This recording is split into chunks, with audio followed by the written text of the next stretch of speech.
Welcome to the Deep Dive, where we take what seems like the smallest, most innocuous detail, a data point in a medical journal, a footnote in an ancient myth, and follow it as far as it can possibly take us. And today, the task we've set ourselves is, well, it's monumental. We're looking at an interpretation of human evolution that is truly seismic. It's seismic because it suggests the very foundation of our species isn't evolutionary, but interventionist. Our mission today is to analyze Nick Redfern's Bloodline of the Gods. Right, and this is a text that proposes our biggest 21st century mysteries, everything from UFOs to ancient history, are all tied together by a single, very subtle biological marker. So we're going to treat this as a kind of grand narrative puzzle. Redfern's work puts forward this interventionism theory. The core idea is that human history was violently shaped by an advanced non-human intelligence. And not just shaped, but created through direct, deliberate genetic manipulation. This wasn't a slow, adaptive process. This was an experiment. And the key, the piece of scientific evidence that's used to unlock this entire cosmic history, is the Rh-negative blood type. Exactly. Redfern takes this simple medical classification, which, mainstream science just calls a mutation, and he completely recasts it. Exactly. As the indelible marker of an extraterrestrial lineage, the genetic fingerprint of the quote-unquote gods. Wow. Okay, so the intellectual synthesis here has to be immense. I mean, we are slamming together fields that are never, ever discussed in the same sentence. Oh, absolutely. You've got clinical hematology, ancient Sumerian mythology, paleoanthropology. And then you throw in Celtic folklore. Yeah. And modern ufology. Yeah. We have to really unpack how he makes these completely disparate fields stick together into one, albeit very radical theory. And to really grasp how audacious this claim is, we have to start with the science, the baseline, what Redfern calls the immunological enigma. Okay. So our understanding of the Rh factor, it's pretty recent. It begins in 1937 with Carl Landsteiner and Alexander Wiener. Right. They discovered the rhesus factor, which is a specific protein, the D antigen, that sits on the surface of our red blood cells. And the crucial thing for this whole story, for our species history, is the statistical dominance on one side of that equation. It is. About 85% of the entire global population is Rh positive. We carry that antigen. And that antigen gives us a direct biological link to the rhesus macaque monkey, where the factor gets its name. And not just the monkey, but to the entire primate blueprint of life on Earth. In short, if you're Rh positive, your blood is, hematologically speaking, a native product of this planet's linear evolution. Okay, so that's the 85%. But here is the statistical anomaly that the entire book hinges on. This is it. The remaining 10 to 15% of humanity completely lacks this rhesus antigen. They are Rh negative. From a purely Darwinian standpoint, how does the scientific establishment even interpret that? A complete absence. Mainstream science just views it as a spontaneous, a relatively recent mutation. But Redfern's argument is, if evolution were truly linear and gradual, if we all came from the same single ancestral line out of Africa, then this core primate antigen should be universal. Its complete and spontaneous deletion in a significant minority of the population, well, it just defies the known pace of natural selection. Okay, so let's unpack that challenge. If this were some minor protein variation, maybe you could explain it away. But the rhesus factor is foundational, isn't it? It's fundamental. So how can 15% of us just lack it if we all came from the same source? And Redfern frames this absence not as a fluke, but as the smoking gun of human history. The implications he draws from this are what immediately challenge the establishment. Okay, so what's the first one? First, he claims what he calls evolutionary discontinuity. The very existence of Rh-negative blood, he argues, challenges the central out-of-Africa primate descent model for all humans. It suggests the Rh-negative lineage had a totally distinct and separate origin point. And that separation isn't just theoretical. The biological reality of it is. That's profound, right? It is. The second point is that Rh-negatives are chemically and biologically distinctive. They show differences that go way beyond a simple blood test, often to the point of being incompatible with the majority. Especially when it comes to reproduction, which I know we're going to get into later. The whole war in the womb idea. Exactly, and that sets up the biggest leap of all, the jump that takes us from the lab bench straight to the stars. This is the third implication. Correct. Extraterrestrial causality. Redfern says the only logical explanation for such a radical divergence, the total absence of a major primate trait happening in such a short evolutionary window, is artificial genetic modification. So it wasn't natural selection. It was gene splicing. performed by an advanced intelligence that did not have the rhesus factor in its own genetic makeup to begin with. Okay, so if we accept that premise, that Rh negative is a marker of intervention, Redfern then moves right into profiling the people who carry it. He does. If this blood is a kind of genetic reservoir, what other traits mark these descendants of off-world ancestry? This is where we get into the nature of the negatives. And how does he build this profile? He tries to construct this coherent shared profile based on aggregated anecdotal reports from people with this blood type. He weaves in some fringe medical observations, too. And the core idea is that the Rh negative body is somehow purer, less contaminated by the rhesus monkey gene, but that this purity comes at a cost. the cost being species compatibility. Right. And these aggregated markers are then interpreted as residual adaptations to an extraterrestrial or at least a non-terrestrial heritage. That's a huge claim. Yeah. Certain physical differences aren't just random variations, but they're evidence of actual engineering. What are these specific markers he points to? They fall into a few categories. The first is metabolic. Rh negatives reportedly have a lower average basal body temperature. Lower than the standard 98.6 Fahrenheit. Often, yeah, sometimes resting around 97.5 or even lower. And this often goes along with a tendency for lower blood pressure and a slower resting pulse rate.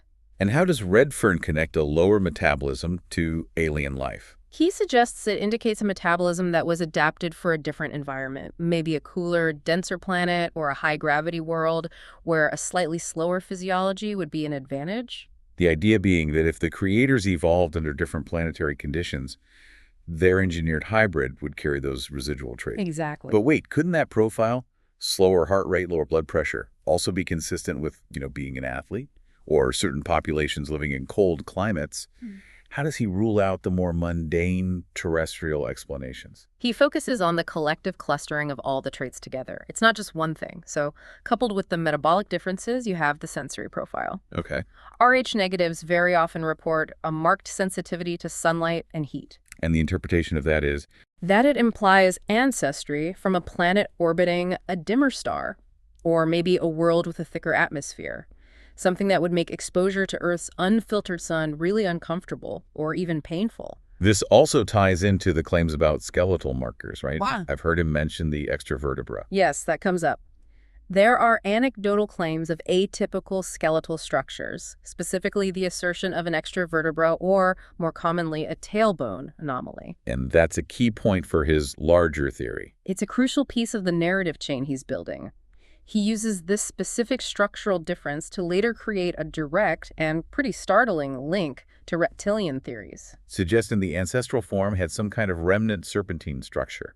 Of course, this is an accepted medical fact. Not at all, but it's vital for his synthesis. That is a massive link to establish so early.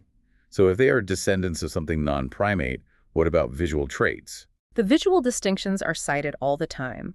Redfern notes a statistically high prevalence of non-primate eye colors. We're talking greens, hazels, or eye colors that are described as changing or iridescent. Differentiating them from the dominant brown eyes of the primate lineage. Right. And on top of that, heightened vision, including better night vision and really acute hearing, are frequently reported.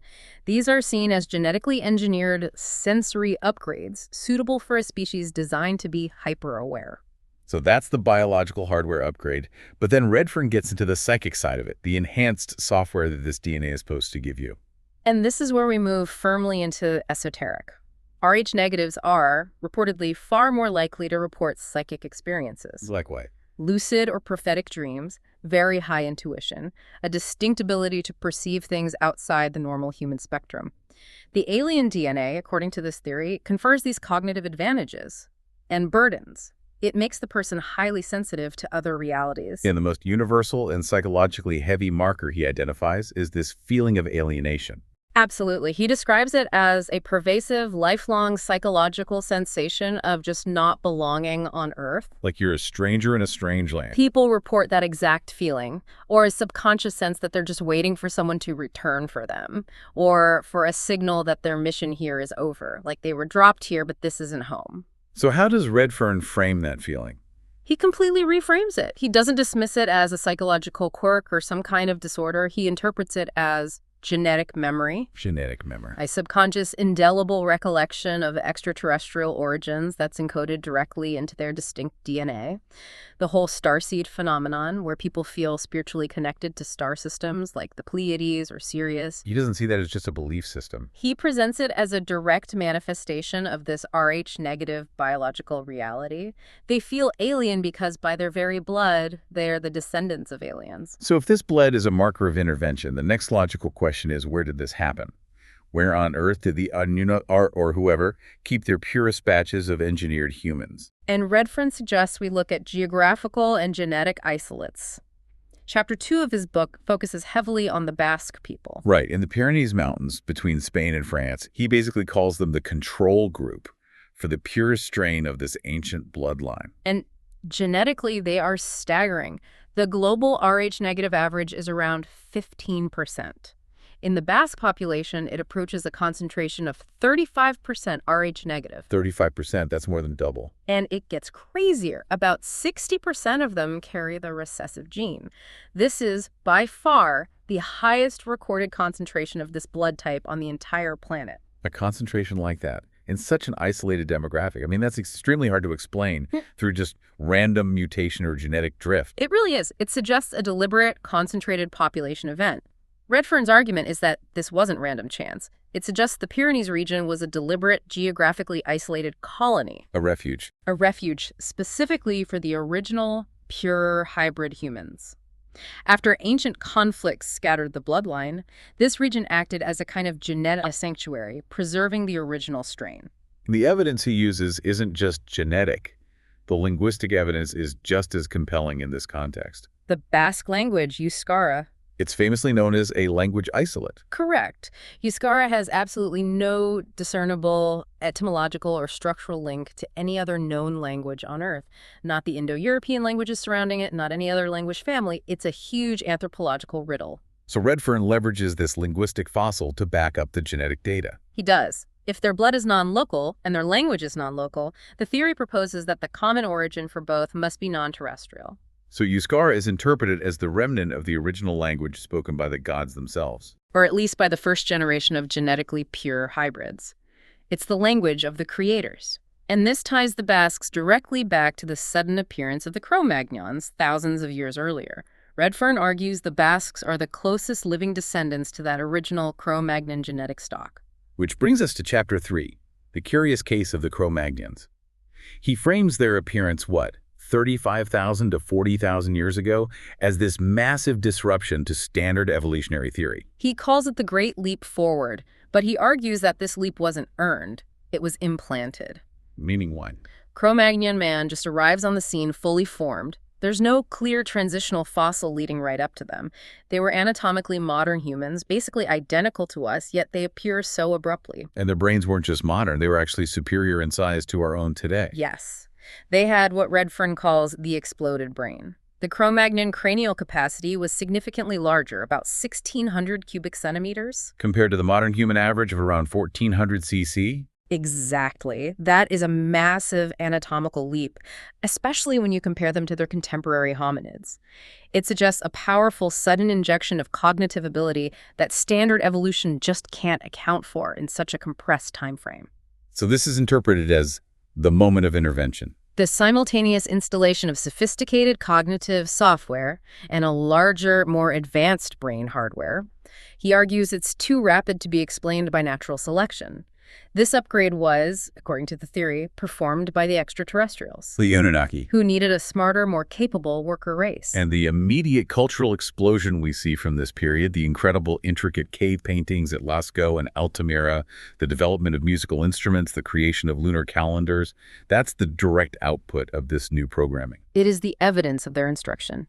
They are presented as the first generation of the genetically engineered new man, taught or programmed with high-level abilities right from their inception, all designed to serve their alien creators. What about the species that were already here, like the Neanderthals? Redfern positions the Neanderthals as an older, less successful biological prototype.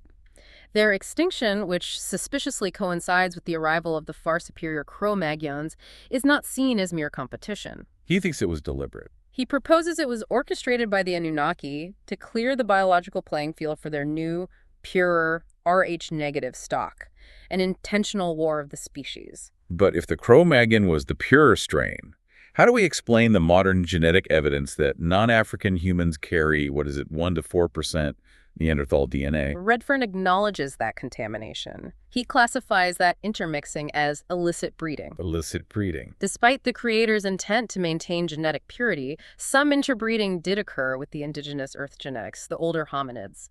And that genetic dilution, he says, is what explains why the Rh-negative blood type is only a minority today instead of being universal across all of Homo sapiens. So this engineered species requires a creator with a specific identity. This is where Redfern moves from the science and anthropology directly into the oldest mythological record. Yes, we are entering the mythological framework, the Anunnaki. Welcome to the world of the Anunnaki, those who from heaven to earth came.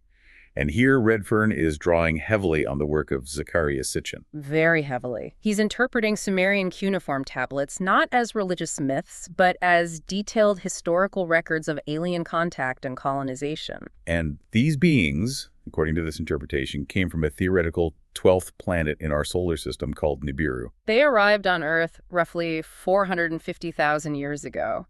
And they weren't here for conquest, but for resource extraction. Specifically, gold. Gold, which they supposedly needed to repair their own planet's atmosphere using some kind of advanced technology. The narrative takes a turn, though, when the labor becomes too demanding for the lower caste alien workers, the Ikiji. A massive revolt breaks out, and that crisis necessitates the creation of a hybrid slave race, the Lulu, or primitive worker. And this is the exact genesis moment for humanity in this theory. It is. The Anunnaki, led by the chief geneticist Enki, took the native existing hominid, on Earth likely Homo erectus or an early variant, and spliced its DNA with their own superior DNA. The resulting creature being the prototype for Homo sapiens. And Redfern defines the Rh-negative blood as the specific Anunnaki component, the royal or god marker that distinguishes this new hybrid line from the native life of Earth. So the Rh factor is what separates the Earth evolved from the engineered lineage. Chapter 6, Alien-Human Gene Splicing, interprets these creation myths as detailed, if allegorical, lab procedures. It's a complete and very clinical reframing of theology. The biblical and Sumerian mentions of creating man from clay or dust of the ground are interpreted as the native hominid biological material, the unfertilized egg or the base DNA structure. Exactly. And the blood of the god, or the breath of life, is the extraterrestrial DNA, the genetic splice being injected to produce the hybrid. And we're dealing with identifiable technicians here, in Herzog, the chief medical officer, and Enki, the master geneticist. Right, who conducted all these trial and error experiments, resulting in failed, deformed beings and chimeras before the successful prototype was finally created. And this successful prototype was Adam, who was not an individual man, but the genetic template for the entire worker race, the Adama. The texts describe the creation chamber, which the Sumerians called the Bit Shimti, the house of fashioning, which Redfern interprets as a sophisticated, sterile bioengineering lab. So if the Bit Shimti was a lab, then the creation process wasn't natural at all. Absolutely not. Redfern sees ancient depictions of birth goddesses assisting in creation as evidence of advanced reproductive technologies. Like IVF, or maybe even cloning. Which explains the need for a chief medical officer like Ninhursag to manage the process, fertilizing the native hominid eggs with alien sperm. And the famously enigmatic biblical account of Eve being made from Adam's rib, Redfern suggests that's not literal anatomy. He says it's a metaphor for a biopsy or a stem cell harvest. It's a clean metaphor for cloning. Exactly. They needed to engineer a female counterpart who was capable of independent, sustained reproduction. So, taking genetic material from the male prototype, Adam's rib, and creating the female, Eve, ensured the worker race could sustain itself without the Anunnaki having to constantly manage the Bit Shimti. The ability to reproduce sexually was the final critical element of the design. So this initial era of direct, visible Anunnaki rule, according to Redfern, was cut short by high-tech warfare. This suggests the purity of the Rh-negative bloodline was scattered by conflict and catastrophe. Which brings us to Chapter 7 and the theory of weapons of the gods. Redfern analyzes the destruction of places like Sodom and Gomorrah. Right, and he argues that the biblical descriptions, the fire and brimstone, the blinding light, the column of smoke that Lot's wife looked back on, are perfectly consistent with a nuclear airburst. Not a simple fire or some geological event. Not at all. The theory posits that this destruction was either collateral damage during a vicious Anunnaki civil war, Pitting the faction of Enki against the rival faction of Enlil. or it was a deliberate surgical action to eradicate corrupted, inferior, or rebellious genetic lines.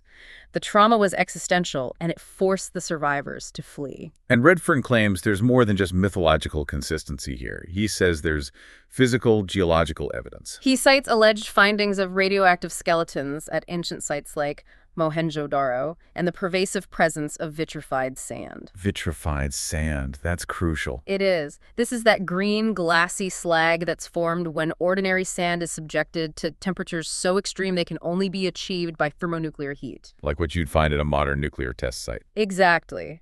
And the source material claims this vitrified sand is found in deserts across Libya, Egypt, and potentially even Scotland. If that evidence is real, that's not just war. It's an absolute game changer for understanding ancient history. The implication is that the Anunnaki had and used weapons of mass destruction on Earth thousands of years ago. And this trauma is what forced the pure survivors, the Rh-negative chosen people, to migrate and isolate themselves in refuges like the Basque Country. They were escaping the fallout and the conflict. This establishes the isolation needed for that genetic purity we talked about. The narrative then shifts to a specific and deeply controversial figure in religious tradition, Lilith. Yes. She's often just a demonic footnote, but Redfern makes her absolutely central to this lineage theory in Chapter 8. How so? Lilith is reinterpreted as a figure of immense importance, either a high-ranking Anunnaki caretaker or, more likely, the first viable female hybrid carrying the highest concentration of the Rh-negative DNA. And the legend that she refused to submit to Adam, refusing to lie beneath him. Is interpreted as a recognition of her superior genetic rank. So she was a pure hybrid with more Anunnaki DNA than the prototype male, Adam, and therefore refused to submit to a lower caste creation. Yes. Her subsequent demonization in religious texts is seen as political propaganda, instigated by the victorious rival in the Light-to-Light faction. Their goal was to suppress knowledge of this direct superior genetic link to the gods. So Lilith becomes the pure mother archetype for the Rh-negative woman. A powerful, psychic, resistant, and connected directly to the other world. Rh-negative women are thus framed as the daughters of Lilith, carrying her indelible genetic signature. And that genetic thread leads us out of antiquity and directly into what seems like innocuous folklore.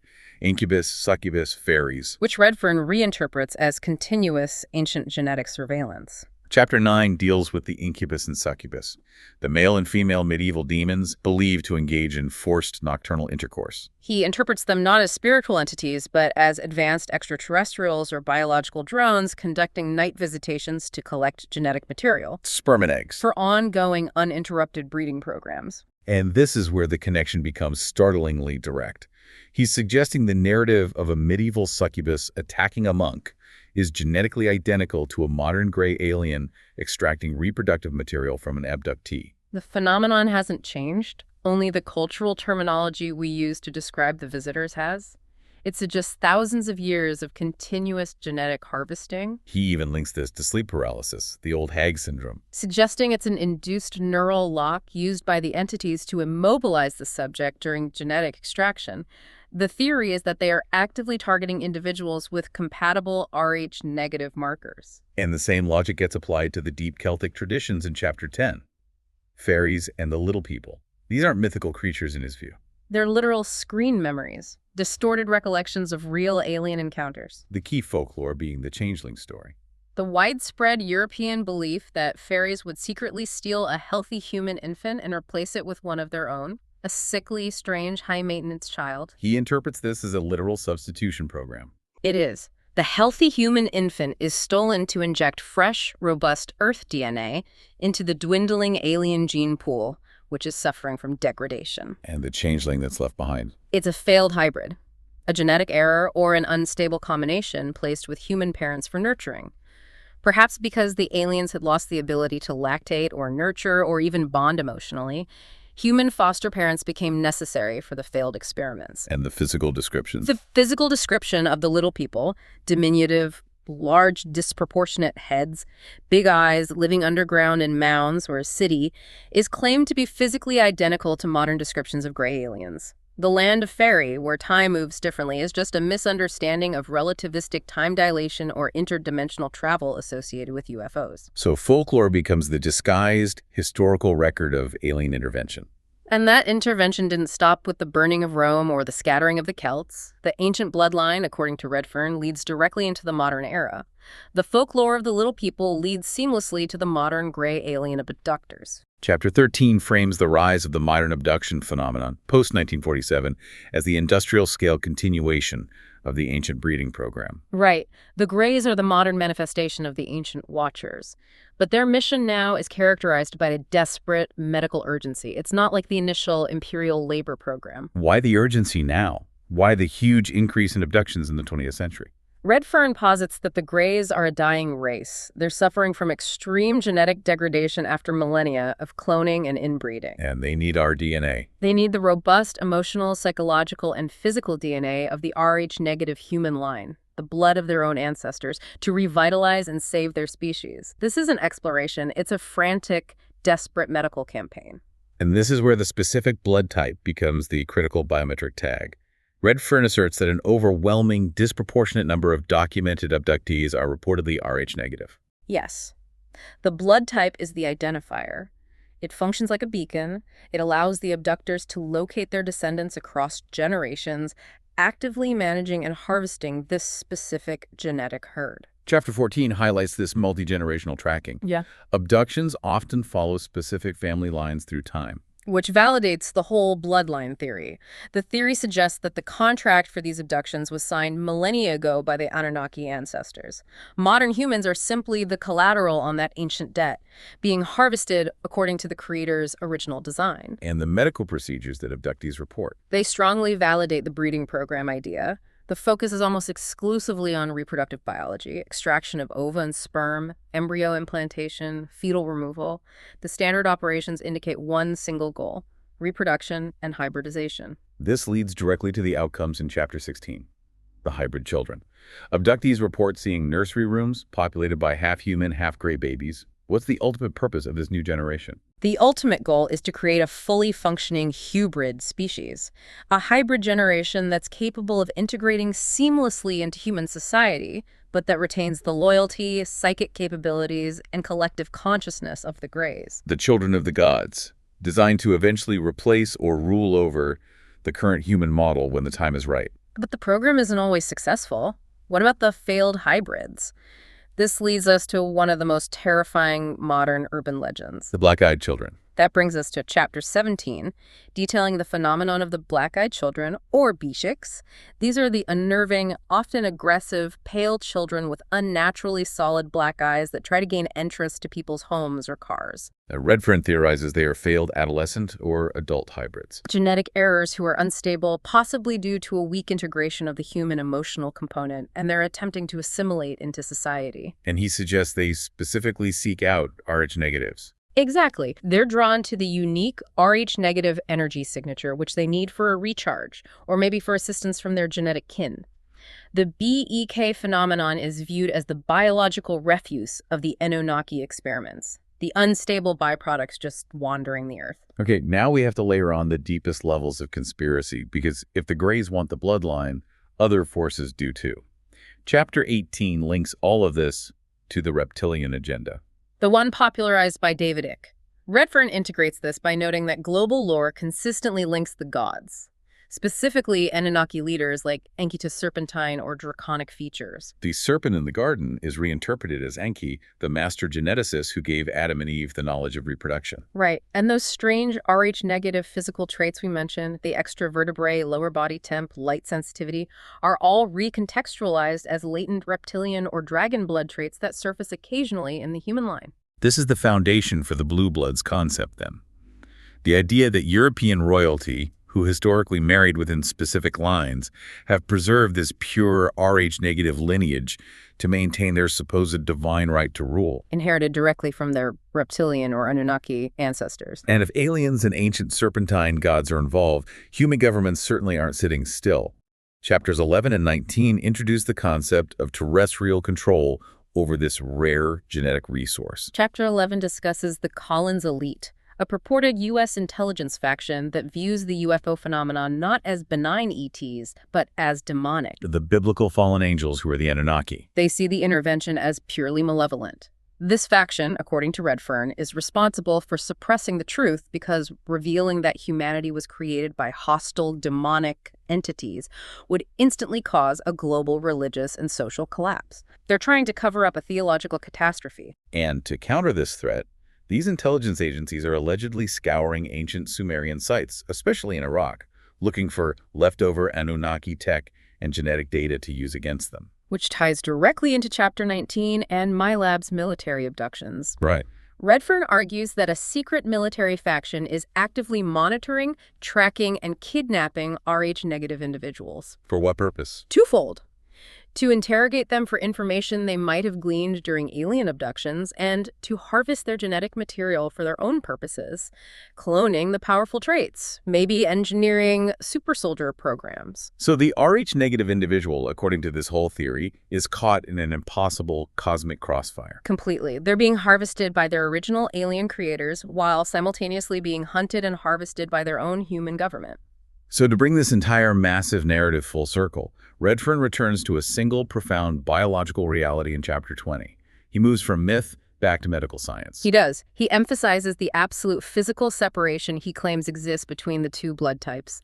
And he does this by returning to the medical reality of hemolytic disease of the newborn, or HDN. Right. This is the condition where an Rh-negative mother is carrying an Rh-positive fetus, and her body produces powerful antibodies that attack and try to destroy the baby's blood.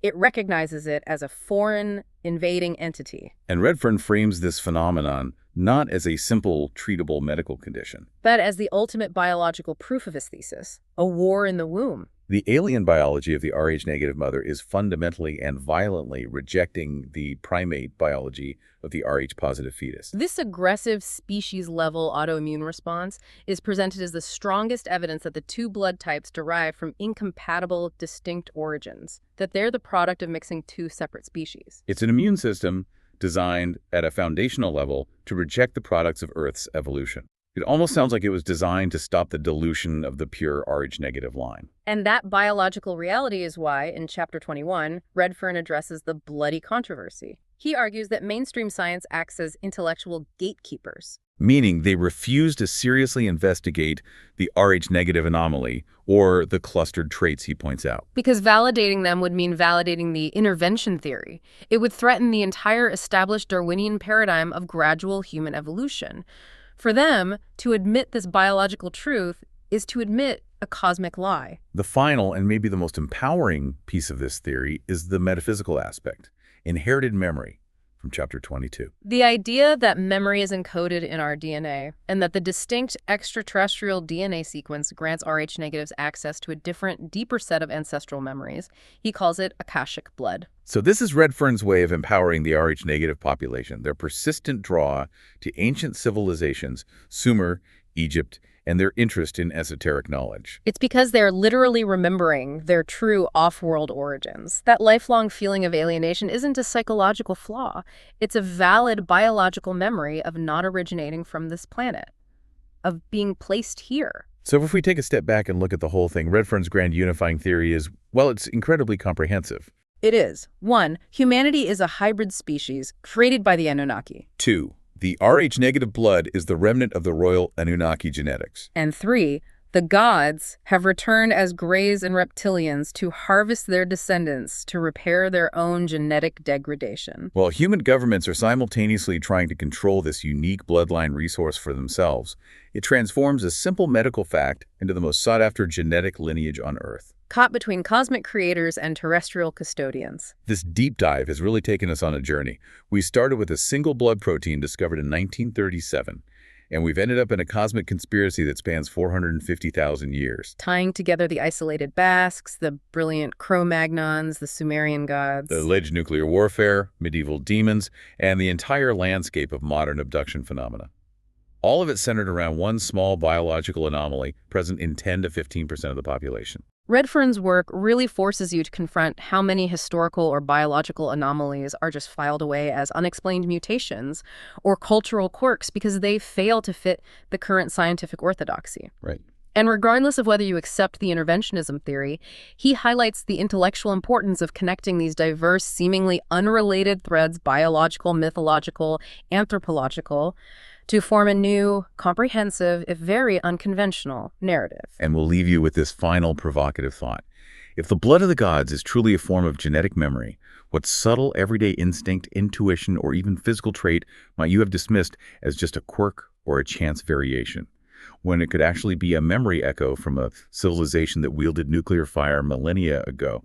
What if your sense of alienation from the world around you is actually the most truthful biological reality you possess?